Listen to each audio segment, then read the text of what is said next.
नमस्कार. आरोग्यविषयक कार्यक्रमात आपल्या सगळ्यांचं स्वागत. खरं तर कर्करोग हा एक दुर्धर आजार आहे आणि हल्ली याचे पेशंट घराघरांमध्ये वाढत आहेत. याची अनेक वेगवेगळी कारणं आहेत. लाईफस्टाईल असेल, व्यायामाचा अभाव असेल आणि बाकी इतर कारणांमुळे या कर्करोगाचं निदान अनेक रुग्णांमध्ये होताना आपण पाहतो. कर्करोगाचं निदान झाल्यानंतर बऱ्याच वेळा आपण घाबरून जातो. आयुष्य संपलं असं रुग्णांना आणि नातेवाईकांना वाटायला लागतं, पण असं नाही आहे. कर्करोगाचं निदान जर योग्य वेळी योग्य स्टेजमध्ये झालं तर आपण त्याच्यावर औषधोपचार घेऊन, किमोथेरपी घेऊन या आजारावरती नियंत्रण मिळवू शकतो आणि रुग्णाचं आयुष्य वाढवू शकतो. त्यासाठी गरज आहे याचं निदान अचूक होण्याची आणि तज्ज्ञ डॉक्टरांच्या सल्ल्याची. आज आपण आहोत सह्याद्री हॉस्पिटल या ठिकाणी आणि सह्याद्री हॉस्पिटलचे डॉक्टर श्रीनिवास कुलकर्णी सर आज आपल्यासोबत आहेत. सर नमस्कार. कार्यक्रमात स्वागत. नमस्कार. मी डॉक्टर कुलकर्णी सरांची ओळख आपल्याला करून देतो. डॉक्टर कुलकर्णी सर हे कन्सल्टंट मेडिकल ऑन्कॉलॉजिस्ट आहेत. त्याचबरोबर त्यांनी त्यांचं शिक्षण जे आहे ते MBBS DNB इंटरनल मेडिसिन या विषयात पूर्ण केलं आहे आणि DNB medical oncology Manipal hospital Bangalore या ठिकाणाहून त्यांनी त्यांचं शिक्षण पूर्ण केलं आहे. या सह्याद्री हॉस्पिटलमध्ये त्यांनी अनेक कॅन्सरग्रस्त रुग्णांना बरं केलं आहे, त्यातून त्यांना बाहेर काढलं आहे आणि त्यांना एक नवीन आयुष्य दिलं आहे. असे अनुभव संपन्न डॉक्टर कुलकर्णी सर आज आपल्यासोबत या कार्यक्रमामध्ये किडनी कॅन्सर म्हणजे ज्याला मराठीमध्ये मूत्रपिंडाचा कर्करोग असं म्हटलं जातं या आजाराविषयी माहिती देणार आहेत. आपण चर्चेला सुरुवात करू. किडनी कॅन्सर ज्याला मराठीमध्ये मूत्रपिंडाचा कर्करोग असं संबोधलं जातं, तर याविषयी आपण काय माहिती द्याल? एक गोष्ट लक्षात घ्या, कॅन्सर म्हणजे काय हे आपण सुरुवातीला जाणून घेऊयात की शरीरामध्ये कोणत्याही भागामध्ये होणारी पेशींची अनियंत्रित वाढ की ज्याच्यामुळे ट्यूमर किंवा गाठ तयार होऊ शकते, याला आपण कॅन्सर म्हणतो. अशा प्रकारची गाठ जेव्हा किडनीमध्ये तयार होते त्याला आपण किडनी कॅन्सर म्हणतो. आता हा अशा प्रकारचा किडनी कॅन्सर एका छोट्या गाठीपासून युजली तयार होतो. मग तो एका गाठीच्या स्वरूपामध्ये असेल किंवा मल्टिपल गाठी किंवा ट्यूमरच्या स्वरूपात असेल. एका किडनीमध्येही तो उद्भवू शकतो किंवा दोन्ही किडनीमध्येही तो उद्भवू शकतो. आता किडनी कॅन्सर हा एक शब्द आहे, पण त्याच्या खाली येणारे जे काही वेगवेगळे प्रकार आहेत किडनी कॅन्सरचे ते बरेचसे आहेत आणि त्याच्यामध्ये 90% किडनी कॅन्सरचा जो काही प्रकार आहे त्याला आपण किडनी कार्सिनोमा म्हणतो और सायंटिफिक भाषेमध्ये त्याला RCC म्हटलं जातं, रिनल सेल कार्सिनोमा, की जो किडनी ट्यूमर्स किंवा किडनी कॅन्सरचा जवळजवळ 90% भाग व्यापून टाकतो. तर जो उरलेला 10% कॅन्सर किंवा किडनी कॅन्सरचा जो काही भाग आहे ते रेअर प्रकारचे कॅन्सर त्याच्यामधनं उद्भवू शकतात की जे आम्ही त्याला कार्सिनोसार्कोमा म्हणतो किंवा सार्कोमा म्हणतो किंवा लिम्फोमा म्हणतो. पण प्रामुख्यानं किडनी कॅन्सर हा RCC म्हणजेच रिनल सेल कार्सिनोमा या प्रकारात मोडतो. बरोबर. अतिशय महत्त्वाचा मुद्दा आणि माहिती आपण या उत्तरामध्ये दिलेली आहे सर. आता या मूत्रपिंडाच्या कर्करोगामध्ये किंवा किडनी कॅन्सरमध्ये जे रिस्क फॅक्टर्स इन्व्हॉल्ड आहेत ते कोणकोणते आहेत? तर किडनी कॅन्सरचा जो धोका आहे त्याला बरेचसे रिस्क फॅक्टर्स किंवा आपण कारणीभूत घटक म्हणू हे जबाबदार असतात. सर्वप्रथम म्हणजे तंबाखू सेवन म्हणजे tobacco use in any form आपण म्हणू की प्रामुख्यानं जो काही असतो तो टोबॅको स्मोकिंग आपण त्याला म्हणतो की किडनी कॅन्सरसाठी फार महत्त्वाचा रिस्क फॅक्टर आहे. तर टोबॅको स्मोकिंगमुळे किडनी कॅन्सर होण्याचा धोका दुपटीनं वाढतो, पहिली गोष्ट. दुसरी गोष्ट जेंडर, पुरुषांमध्ये किडनी कॅन्सर होण्याचं प्रमाण हे 2 ते 3 पटीनं जास्त असतं स्त्रियांपेक्षा. तिसरं race, black people have more risk of developing kidney cancer. चौथा रिस्क फॅक्टर आहे तो म्हणजे एज. वयाच्या 50 किंवा 70 मध्ये किडनी कॅन्सरचं प्रमाण हे जास्त प्रामुख्यानं आपण पाहतो. त्यानंतर घटक येतो over use of certain medications की आपण डायरेटिक्स म्हणू किंवा ॲनाल्जेसिक्स म्हणू की ज्याचं रूट ऑफ एक्सक्रिशन हे किडनी आहे. अशा प्रकारच्या लोकांमध्ये किडनी कॅन्सरचा धोका वाढतो even though not related directly. त्याच्यानंतर सगळ्यात महत्त्वाचा घटक आहे तो म्हणजे obesity. Obesity is also risk factor for kidney cancer. कारण काय होतं ना, ओबीज लोकांमध्ये इन्शुलिन किंवा इन्शुलिन ग्रोथ फॅक्टर 1 या घटकांचं प्रमाण जास्त असतं की जो कॅन्सर किडनी कॅन्सरचा धोका वाढवतं. आणि इव्हेंच्युअली सगळ्यात शेवटचा महत्त्वाचा घटक म्हणजे एक्सपोजर टू सर्टन केमिकल्स. आपण त्याला बेन्झिन म्हणू किंवा बेन्झिडिन असेल किंवा कॅडमियम असेल, सर्टन हर्बिसाइड्स असतील किंवा विनाइल क्लोराईड असेल, अशा प्रकारच्या केमिकलच्या एक्सपोजरमुळे सुद्धा किडनी कॅन्सर उद्भवू शकतो.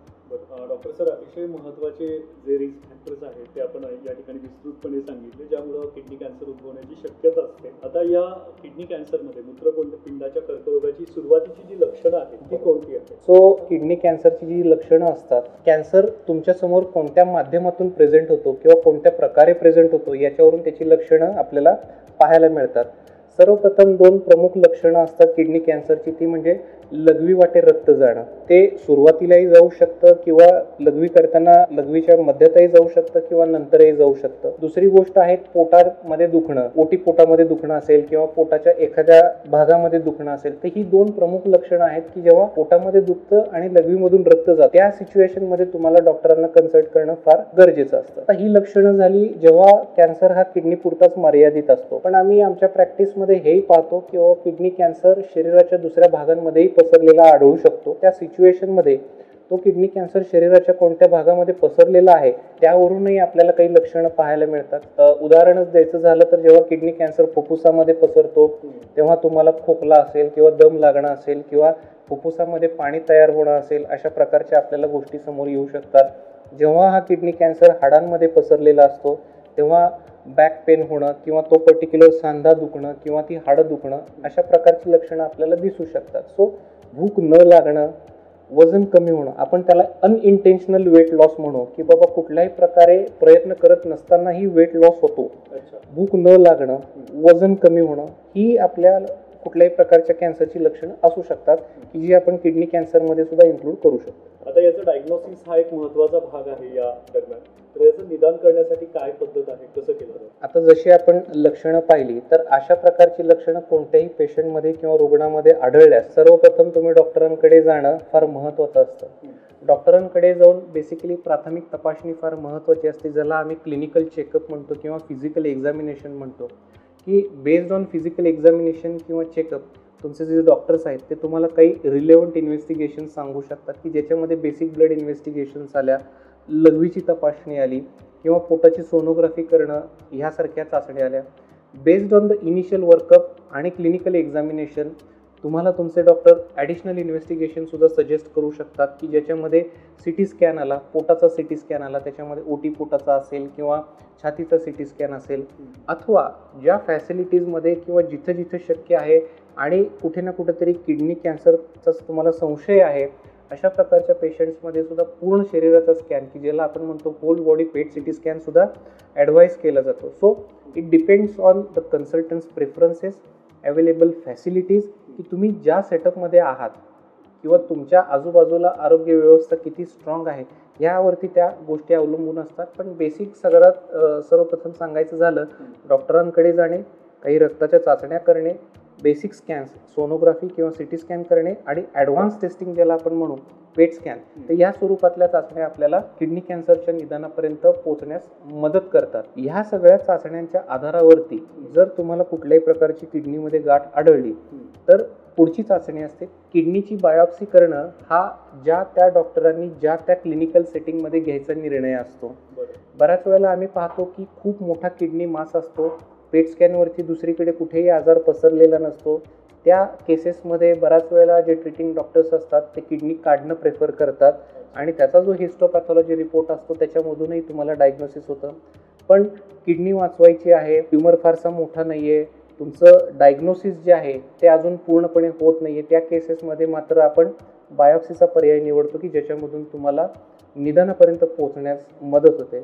इथे एक मला मुद्दा सांगावासा वाटतो की बायोप्सी ही आपल्या समाजामध्ये एक प्रकारचा समज आहे की कुठल्याही प्रकारच्या कॅन्सरमधून जर बायोप्सी केली किंवा एखाद्या कॅन्सरला जर छेडलं तर तो पसरायची भीती आहे. पण तशा प्रकारच्या कुठल्याही गोष्टी होत नसतात. तुम्ही चाचणीसाठी किंवा निदानासाठी ती टेस्ट करत आहात हे लक्षात ठेवलं पाहिजे आणि अशा प्रकारच्या बायोप्सीजमधून कुठल्याही प्रकारचा कॅन्सर पसरत नाही किंवा त्याचा स्प्रेडही होत नाही. तर याचं निदान झाल्यानंतर ज्या स्टेजेस ठरवल्या जातात त्या ठरवण्यासाठी काय पद्धत आहे? अशा प्रकारचा कुठलाही कॅन्सर आपल्या समोर येतो की आपल्याला प्रामुख्यानं 3 प्रश्नांची उत्तरं मिळणं फार गरजेचं असतं आणि ते प्रश्न म्हणजे सर्वप्रथम तो कॅन्सर आहे की नाही, दुसरा प्रश्न असतो की तो कॅन्सर असेल तर कोणत्या स्वरूपाचा आहे, आणि जो काही तिसरा प्रश्न आपल्या मनामध्ये कॉमनली येतो की बाबा डॉक्टर कॅन्सर आहे तो तर शरीराच्या दुसऱ्या कुठल्या भागामध्ये पसरलेला तर नाही आहे ना, की ज्याला आपण स्टेजिंग म्हणतो. हे स्टेजिंग करण्यासाठी आपल्याला पोटाचा सिटी स्कॅन अथवा छातीचा सिटी स्कॅन, और जर तुमच्या फॅसिलिटीजमध्ये पेट स्कॅनची सुविधा अवेलेबल असेल तर अशा प्रकारच्या चाचण्या आपल्याला उपयोगी ठरतात. आता या किडनी कॅन्सरच्या ज्या काही स्टेजेस असतात, आपण ढोबळमानानं म्हणतो की किडनी कॅन्सरच्या 4 प्रमुख स्टेजेस असतात. स्टेज 1 मध्ये किडनी कॅन्सर किंवा ट्युमर हा किडनी पुरताच मर्यादित असतो, किंबहुना त्याचा आकारही कमी असतो. आपण एक कट ऑफ म्हणू की 7 सेंटीमीटर, तो 7 सेंटीमीटरपेक्षा कमी असतो आणि एकाच किडनी पुरता मर्यादित असतो. स्टेज 2 मध्ये काय असतं की तो किडनी पुरताच मर्यादित असतो ट्युमर, पण त्याचा आकार जो असतो तो मात्र 7 सेंटीमीटरपेक्षा जास्त असतो आणि तो आजूबाजूच्या टिश्यूजमध्ये पसरलेला नसतो. तिसऱ्या स्टेजमध्ये असं असतं की तो किडनीचा जो ट्युमर असतो त्याचा आकारही मोठा असतो आणि तो आजूबाजूच्या एरियांमध्ये सुद्धा पसरायला सुरुवात झालेली असते. आपण त्याला म्हणू की पेरिनेफ्रिक फॅट. आणि जो काही चौथं स्टेज असतं त्याला आपण प्रॅक्टिकली म्हणू की शेवटची स्टेज असते.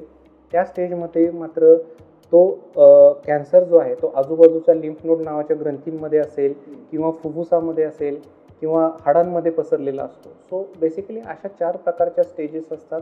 सो जेव्हा कधीही तुम्हाला लक्षणं अशा प्रकारचे आढळून येतात, लवकरात लवकर डॉक्टरांकडे जाणं फार महत्त्वाचं असतं. निदान लवकर होणं महत्त्वाचं असतं की जेणेकरून आपण त्या कॅन्सरला लवकरात लवकर किंवा कमीतल्या कमी स्टेजमध्ये पकडू शकू.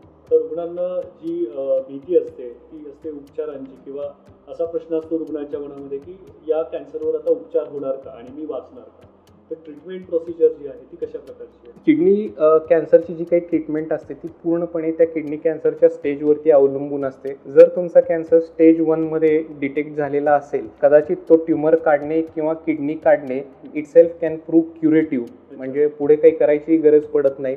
पण स्पेसिफिकली आपण जर विचार केला स्टेज 4 कॅन्सरचा, तर मग मात्र आपल्याला पुढच्या ट्रीटमेंटची गरज असते. एक आपल्या मनामध्ये न्यूनगंड असतो की बाबा कॅन्सर आहे, किमोथेरपी असते, आता कसं होईल, काय होईल. अनफॉर्च्युनेटली मी नेहमी म्हणतो की Indian patients are their own enemies, कारण ते डॉक्टरांचं कमी आणि बाकीच्या लोकांचं जास्त ऐकतात. किडनी कॅन्सर हा अशा प्रकारचा कॅन्सर आहे की जो स्टेज 4 मध्ये जरी डायग्नोज झाला तरी आपण कोणत्याही प्रकारची किमोथेरपी अशा प्रकारच्या आजारामध्ये वापरत नाही, एस्पेशली RCC मध्ये. तर जे काही रिसेंट ॲडव्हान्सेस आलेले आहेत किडनी कॅन्सरच्या मॅनेजमेंटमध्ये, तर त्याला आपण म्हणू टार्गेटेड थेरपी आणि इम्युनोथेरपी.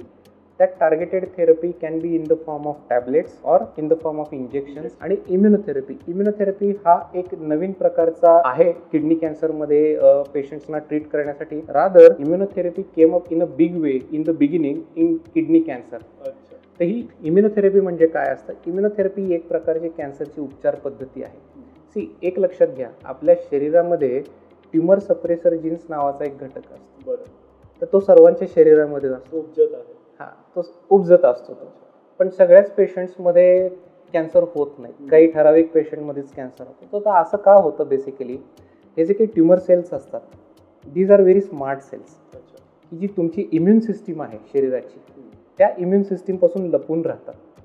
आणि हे ट्युमर सेल तुमच्या इम्युन सिस्टीमपासून लपून राहिल्यामुळे तुमची जी इम्युन सिस्टीम आहे it fails to recognise cancer cells as foreign आणि दे कीप ग्रोईंग. इम्युनोथेरपी काय करतं? Basically it stimulates your immune system आणि it makes your immune system identify those cancer cells as foreign and target them specifically. तर यांनी काय होतं की तुम्ही किमोथेरपीच्या पेशंट्समध्ये जे काही साईड इफेक्ट्स पाहता, अशा प्रकारचे कुठलेही साईड इफेक्ट्स आपल्याला इम्युनोथेरपी या उपचार पद्धतीमध्ये पाहायला मिळत नाहीत. इम्युनोथेरपी पेशंट्सना टॉलरेट करायला पण फार सोयीची असते, सोपी असते, फारसे साईड इफेक्ट नसतात. पण डॉक्टरांच्या सल्ल्यानुसार जर कोणत्याही प्रकारचे इम्युनोथेरपी रिलेटेड साईड इफेक्ट झाले तर ते मॅनेज करू शकू. सो स्टेज 4 किडनी कॅन्सरची ट्रीटमेंट आजकाल मॅथमॅटिकल अल्गोरिदम सारखी झालेली आहे. 2+2 4 झालंच पाहिजे. किमोथेरपी हा किडनी कॅन्सरमध्ये आपण उपचार पद्धती किमोथेरपीची वापरत नाही. Targeted therapy in the form of tablets किंवा इम्युनोथेरपी या स्वरूपामध्ये स्टेज 4 किडनी कॅन्सरची ट्रीटमेंट केली जाते. आत्ताच आपण पाहिलं की स्टेज 1 मध्ये काय करतो आणि स्टेज 4 मध्ये काय करतो. स्टेज 2 आणि स्टेज 3चे जे पेशंट्स असतात त्यांना बऱ्याच वेळेला कंबाईंड मोडॅलिटी लागते. म्हणजे काय की लवकरच्या स्वरूपातला आहे पण त्याला पुढे जाऊन ट्रीटमेंट पण लागणार आहे. ऑपरेशन करून आपण तो भाग काढतो आणि काही काळासाठी, से फॉर एक्झाम्पल ऑपरेशन नंतर 1 वर्ष किंवा 2 वर्ष गोळ्या म्हणजे टार्गेटेड थेरपी किंवा इम्युनोथेरपी सुद्धा आपण त्या पेशंट्सना देतो की जेणेकरून तो आजार भविष्यामध्ये यायचा धोका जो आहे तो आपण कमीत कमी करू. किडनी कॅन्सर होऊच नाही म्हणून आपण काय करू शकतो, रिस्क फॅक्टर कमी करण्यासाठी आपण काय करू शकतो? करेक्ट. जर आपण आपले रिस्क फॅक्टर जर सगळे परत रिकलेक्ट केले तर त्याच्यामध्ये बऱ्याचशा ज्या काही गोष्टी आहेत त्या मॉडिफायबल रिस्क फॅक्टर म्हणू आपण त्याला, की ज्या आपल्या हातामध्ये आहेत. Say for example smoking, tobacco, cessation. Basically आपण कुठल्याही प्रकारचं धूम्रपान टाळलं पाहिजे, पहिली गोष्ट. दुसरं, मी तुम्हाला वय किंवा रेस याबद्दल सुद्धा ॲज अ रिस्क फॅक्टर सांगितलं. So those are often called as non modifiable risk factors, की आपण त्याला काही करू शकत नाही. चौथा एक रिस्क फॅक्टर असा होता की कुठल्याही प्रकारचं ओबेसिटी आपण टाळू शकतो. वजन कमी करणे, रेग्युलर फिजिकल ॲक्टिव्हिटीज असणे, लाईफस्टाईल मॉडिफिकेशन करणे किंवा हेल्दी राहणे, हेल्दी डाएट घेणे, ह्या सुद्धा गोष्टी आपण किडनी कॅन्सर टाळण्यासाठी वापरू शकतो. त्याच्यानंतर मी तुम्हाला म्हटलं की बाबा कन्झम्पशन ऑफ सर्टन मेडिकेशन्स. जर कुठल्याही कारणास्तव एखाद्या स्पेसिफिक ग्रुप ऑफ मेडिकेशन, मी जसं तुम्हाला सांगितलं, त्याचा जर तुमचा वापर जास्त असेल तर तो कट डाऊन करणे, किंवा ज्या केमिकल्सला तुम्ही एक्सपोज होऊ शकता की ज्याच्यामुळे किडनी कॅन्सर होऊ शकतो त्याचं एक्सपोजर कमी करणे. तर ह्या सगळ्या गोष्टी आपण किडनी कॅन्सर टाळण्यासाठी आपल्याला नेहमीच्या प्रॅक्टिसमध्ये आपण अंमलात आणू शकतो. एक शेवटचा मुद्दा मला सांगू इच्छितो की आपण मगाशी मॉडिफायबल, नॉन मॉडिफायबल रिस्क फॅक्टर्स पाहिले आणि आपण एज ग्रुप सुद्धा पाहिला किंवा 50 आणि 70 मध्ये. पण आम्ही अशाही प्रकारचे काही किडनी कॅन्सर बघतो की जे तरुण वयामध्ये आढळतात, की 30 मध्ये आढळतात, 25 मध्ये आढळतात, आणि त्याला बेसिकली अनुवांशिकता कारणीभूत असते. आपण त्याला म्हणू की हेरिडिटरी किडनी कॅन्सर सिंड्रोम्स, की जे कॅन्सर कुठल्या तरी प्रकारच्या जनुकीय खराबीमुळे होऊ शकतात, which may run in families. तर कोणत्याही फॅमिलीमध्ये किंवा कुठल्याही पेशंटमध्ये यंग एजमध्ये जर किडनी कॅन्सर आले, 25 मध्ये, 30 मध्ये किंवा 35 मध्ये, apart from patient, if any other family member is also affected with kidney cancer, तर अशा पेशंटमध्ये मात्र आपण त्याला फॅमिलियल कॅन्सर सिंड्रोम्स म्हणतो, याचं स्क्रीनिंग करण्याची गरज पडू शकते. सर, अतिशय महत्त्वाची माहिती तुम्ही किडनी कॅन्सर या आजाराबद्दलची आजच्या कार्यक्रमामध्ये दिली. एकूणच तुमच्या लक्षात आलं असेल, किडनी कॅन्सर हा एक दुर्धर आजार जरी असला तरी हा आजार बरा होत नाही असं नाही आहे. यासाठी योग्य वेळी योग्य निदान झालं आणि योग्य तज्ज्ञ डॉक्टरांकडून आपण उपचार घेतले तर निश्चित आपण या किडनी कॅन्सर आजाराला बरं करू शकतो. यासाठी आपल्या दैनंदिन ज्या सवयी आहेत त्यामध्ये बदल करून सुद्धा आपण या कॅन्सरचा धोका टाळू शकतो. डॉक्टर कुलकर्णी सर, तुम्ही आज या चर्चासत्रामध्ये सहभागी झालात त्याबद्दल तुमचे आभार. धन्यवाद. धन्यवाद.